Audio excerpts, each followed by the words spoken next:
How's it going, everybody? Thank you for checking out my channel and welcome to today's video.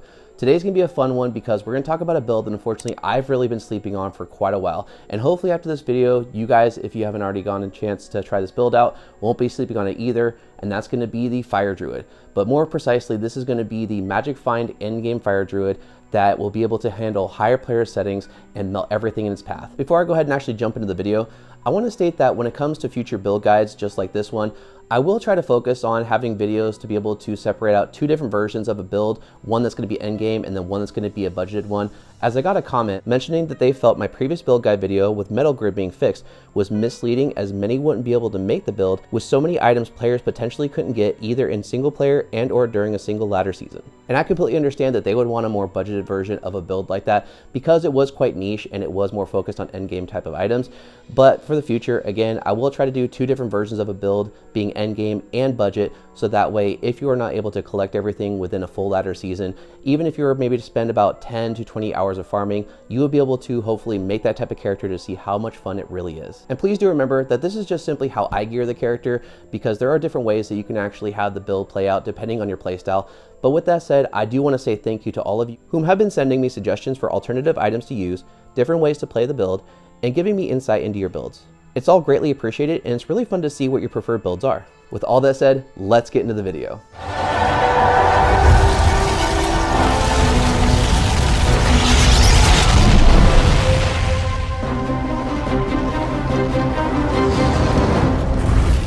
For the attributes, it's a max vitality setup, much like many other builds are in endgame to help with survivability. I have enough points into strength to be able to equip the gear, and the rest are put into vitality. Resistances aren't the biggest issue, as he will not be getting hit often enough for them to be a concern.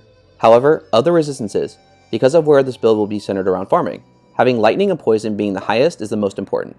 But even if they were at mid-level, this build still plays well and has good survivability. For the skill trees, there's nothing invested into the shape-shifting skill tree, and in the summoning skill tree, I put 1 point into Oak Sage to increase our health. And lastly, with the elemental skill tree, we are only using the skills on the far left. I maxed Armageddon, Volcano, Molten Boulder, and Firestorm, and the remaining points into Fissure, as the less than 2 seconds for Armageddon being active is made up for the extra point being put into Firestorm to increase the overall damage. When looking at the damages dealt with Armageddon, Volcano, and Molten Boulder, there's 2 damages displayed because these skills deal both fire and physical damage. This is helpful for areas, especially if preferring to run in areas such as the Chaos Sanctuary, to still be a powerful build without using Sunder Charms, however doing so on a lower player setting. But with them would make the damage dealt much more effective. For the gear, starting from the top, he has Flickering Flame in a Druid pelt that has +3 to Volcano to increase the damage. And with this rune word, there's a level 8 resist fire, as well as negative 14% fire resist to have our damage be that much more effective against monsters that are not fire immune. Another good choice for a helm would be Ravenlore, with its +3 to elemental skills, and varying 10 to 20% enemy fire resistance, and a varying boost of 15 to 25 to all res. The amulet is Mara's for +2 to skills, help with attributes, and 30 all res. The body armor is Enigma to teleport around, and 45 faster run walk when not teleporting, as well as also having Magic Find. To top it off, the big boost to strength to allocate points into vitality. The weapon is Hodo for the FCR, +3 to all skills, and the all resistance. The shield is Phoenix Runeword in a Monarch, with the Redemption Aura to replenish health and mana, and negative 28% enemy fire resistance. The gloves are Mage Fist for + to fire skills and 20 FCR. The first ring is 10% FCR and fire res. The belt is Arachnid's Mesh for + to skills and 20 FCR. The second ring is 10 FCR and all res. And the boots are 49% Magic Find War Travelers. On Switch, he is using CTA and Spirit to be able to buff with battle orders, so that way our character, our Oak Sage, and Mercenary survive that much easier. In the inventory are Elemental Skillers and Agids. The small charms are all 7% Magic Find Small Charms, then an Annie, Torch, Cube, and both tomes. Now, because this build's fire res is not too important, because this is primarily going to be used when farming in the Stony Tombs, if you want to be able to use the Flame Rift Sunder Charm to be able to break immunities even more, whether you play online or for those that play single player offline, you can switch one of the Elemental Grand Charms for this Sunder Charm. Now I want to take a moment to give a huge shout out to Ginger Gaming Mentor, whom he and his community were able to crack the codes to be able to bring the 6 Sunder Charms to single player offline use. And granted that these are the Sunder Charms that were available before they had the varying stats, so all of these are going to be negative 75 to your preferred resistance. Again, I want to be able to give them a shout out because without them being able to crack the code, this particular option for this build would not be possible. I have his video for how to get the Sunder Charms for offline use linked down in the description below for any of you guys that want to go ahead and test out the Sunder Charms for yourselves. spells. And if you haven't already, make sure to go sub to his channel because he has a lot of great content on his channel with a lot more amazing content coming in the very near future. This character is more centered around farming an area like the Stony Tombs, and FCR isn't an important focus on this build because when it comes to the skills, there no longer is a delay between using the skills, as you can cast Volcano and immediately cast Fissure, then Molten Boulder, but there's still a casting delay if you want to use the same skill over and over. Each one of the skills has their own different delay. However, with this build, I did manage to hit the 99 FCR breakpoint to have teleporting around not be unbearable. The Mercenary's gear is an Andariel's Visage socketed with a Fire Res and IAS Jewel, Fortitude, and a Reaper's Toll for the Decrepify proc. As far as the two main choices that people would want to use with this build, you can go for using Infinity with an Act 2 Mercenary for the Conviction Aura as well as the other amazing stats that come on the Rune Word. Otherwise, you could choose an Act 5 Mercenary and have them use Plague for the lower resistance proc. However, for any of you guys that have watched my Top Aura Rune Words Part 1 video, you would know how I feel about that rune word. But in this video, I wanted to show a little bit of diversity when it comes to the mercenary weapon that you can use with this build, because I know there's not a lot of people that could either make Infinity because of how expensive it is, or just want to be able to have a different alternative to be able to use with their mercenary that would be really good for crowd control and to be able to also utilize the physical damage aspect of the skills. And the choice for the weapon that I'm using, the Reaper's Toll, was actually inspired by I Love Magic Fine's video where he goes over a physical and fire druid that goes through the Chaos Sanctuary that doesn't have Sunder Charms and also only uses a Reaper's Toll, linked down in the description below, which is why I'm using a Reaper's Toll through Chaos Sanctuary, but also to be able to go in other areas to show how well this build can hold up without having the really expensive endgame rune words such as Infinity or using Plague, just to be able to give some variety. But you could also go with more budget versions that is going to be good for crowd control, such as to be able to use Lawbringer, as it also has Decrepify on it as well. Now that we've gone through the build as far as the attributes, skill tree, the gear for my character and my mercenary, let's go ahead and do some example runs through the Stony Tombs, see how well this build does on a higher player settings. Let's go ahead and check it out.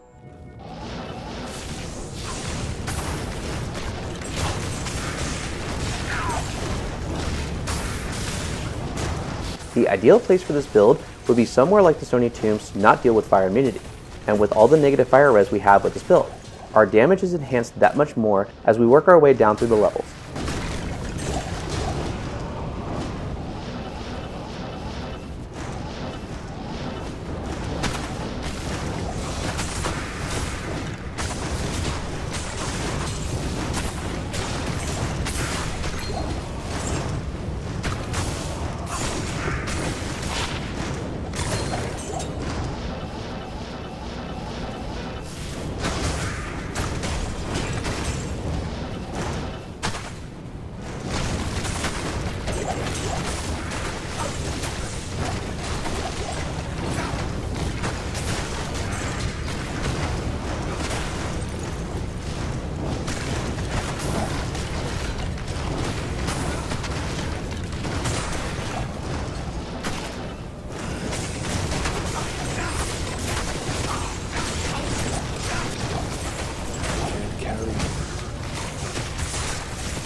With so much being killed so quickly, our Redemption Aura from Phoenix helps to constantly replenish our health and mana, helping to increase our survivability.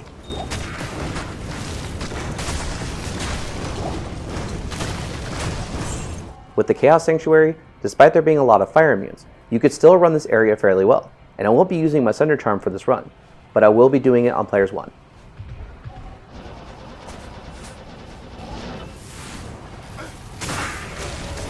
When casting Volcano and Fissure, ideally you need to cast them away from one another because there would be an overlap for the damages between the skills, because of the delay with the frames that the damage could hit a target at, making all the effort of all the potential damage not be fully effective.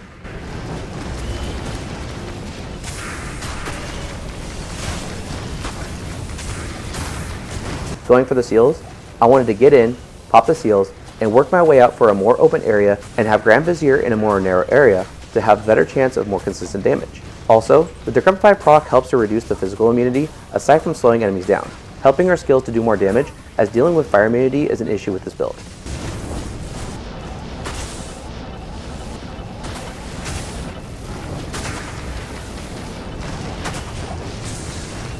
The Stace was the only seal boss that I thought would be an issue with his Fanaticism aura for those whom get too close.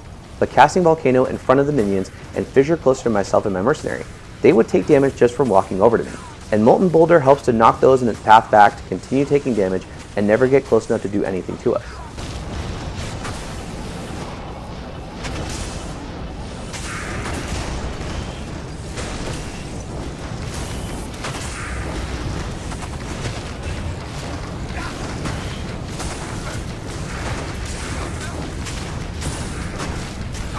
Molten Boulder is great to use as it can knock back enemies, and if knocked back several times, deal a lot of damage before the boulder explodes, truly utilizing the maximum damage of the skill.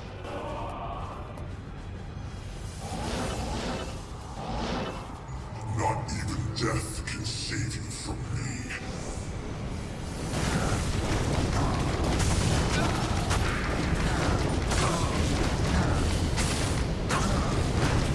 Within seconds, Diablo goes down, and in total, this took a little over 2 minutes for a chaos run.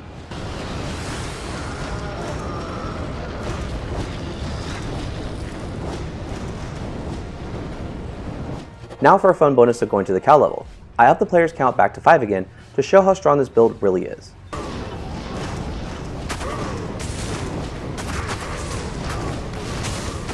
The Hell Bovine don't take long to die, most of them melting within seconds.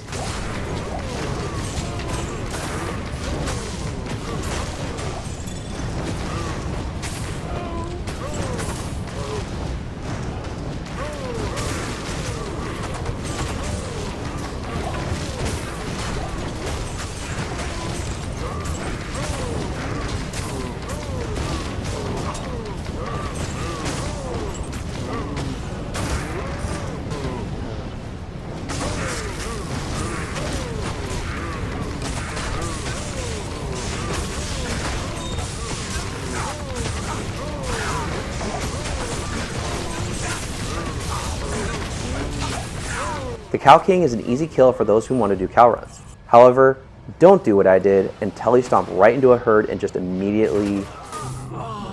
Always make sure to bow up as needed to avoid this happening to you.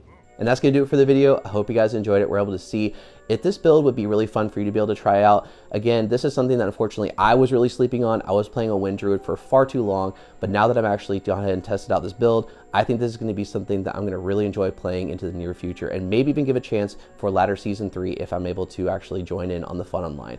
If you like this kind of content, want to see more, hit the subscribe button and hit the bell notification to be notified whenever a new video comes out. Come on. Come on. Come on then. There you are. There you are. And if you like this video, please let me know by leaving a like. It really is appreciated to be able to help my channel to grow. Other than that, hope you're all staying safe, and I'll see you guys in the next video. Take care.